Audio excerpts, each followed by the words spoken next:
Welcome to DS healthy recipes. ఈరోజు మనం ఒక బెస్ట్ యాంటీ ఇన్ఫ్లమేటరీ డ్రింక్ చూసేద్దాం రండి. ఈ యాంటీ ఇన్ఫ్లమేటరీ డ్రింక్ అనేది మన ఇమ్యూనిటీని బూస్ట్ చేయడానికి ఎంతో యూజ్ అవుతుంది. మన బాడీలో ఉన్న ఇన్ఫ్లమేషన్ని తగ్గించడానికి, మన వెయిట్ లాస్లో కూడా ఇది బాగా యూజ్ అవుతుందండి. బాడీలో ఇన్ఫ్లమేషన్ ఉంటే వెయిట్ లాస్ అవ్వరు, సో దాన్ని రెడ్యూస్ చేయడానికి ఇది చాలా యూజ్ అవుతుంది. అండ్ ఇది బాడీ డీటాక్సిఫికేషన్కి కూడా బాగా యూజ్ అవుతుందండి.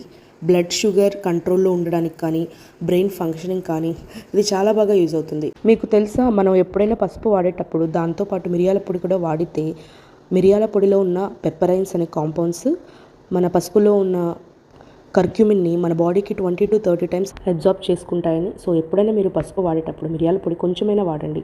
దానివల్ల మన బాడీలో కర్క్యూమిన్ అనేది ఇంప్రూవ్ అవుతుంది. సో ఆ కర్క్యూమిన్ అనేది ఒక మంచి యాంటీ ఇన్ఫ్లమేటరీగా పనిచేసి మన బాడీలో ఉన్న ఇన్ఫ్లమేషన్ని తగ్గిస్తుంది.